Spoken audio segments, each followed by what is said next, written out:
I'm a registered dietitian. I'm an exercise physiologist. I'm a cardiologist. I'm a clinical pharmacy coordinator. I'm living with heart disease every day. And I live with coronary artery disease.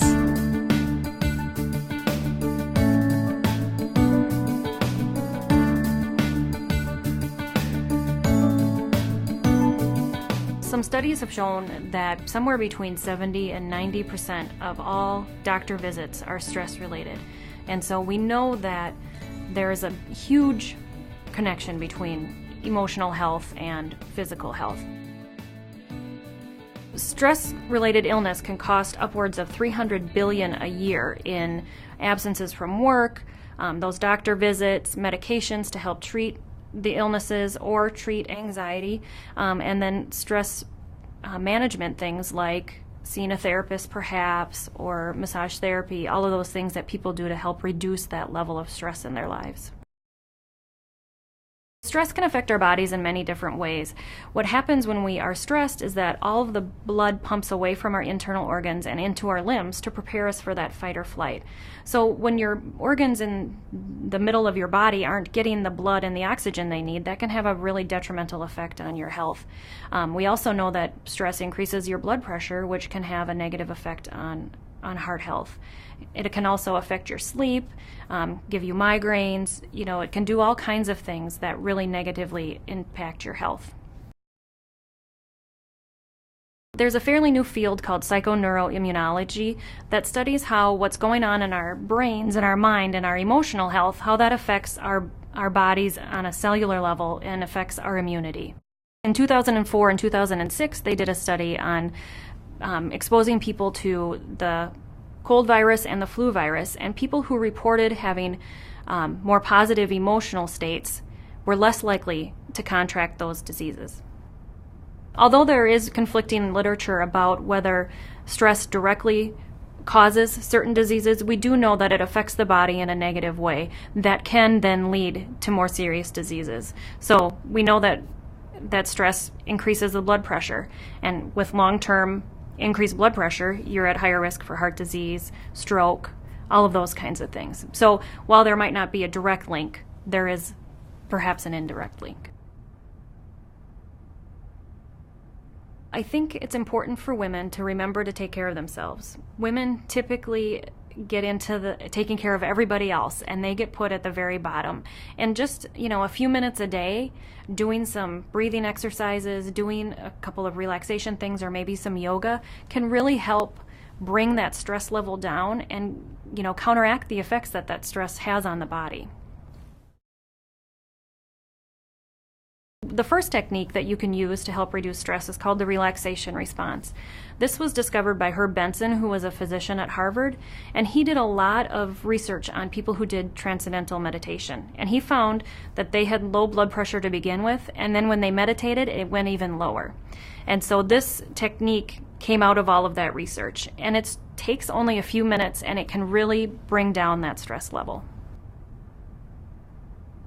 To do this technique, all you need is a quiet place and a couple of minutes. So if you would, just get comfortable in your chair. Start by taking a couple of deep breaths.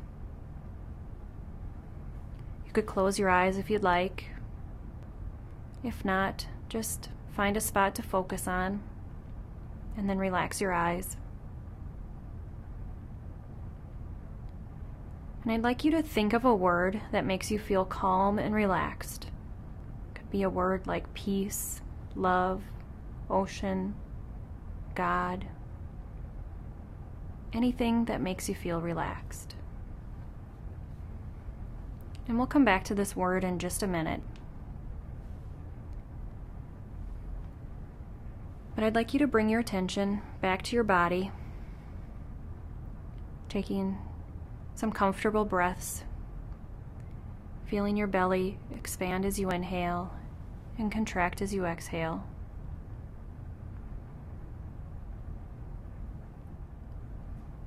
I'd like you to start with the top of your head and forehead.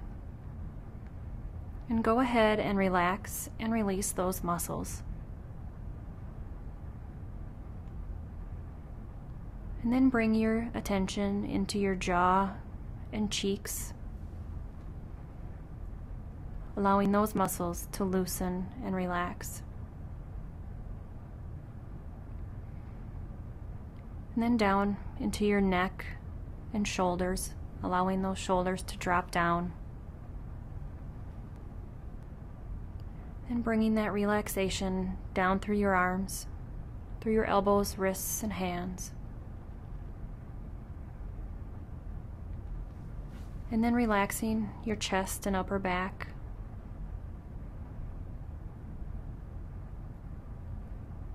And then your abdomen and lower back.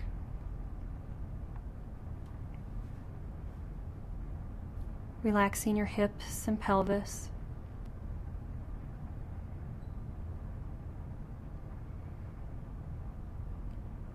And down into your upper legs.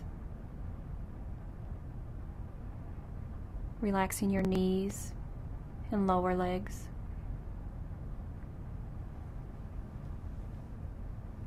Into your ankles and feet. And then all the way to the tips of your toes. So now that your body's relaxed, I'd like you to bring your attention back to your breath and back to that calming word. And I'd like you to say that word silently to yourself on each exhale.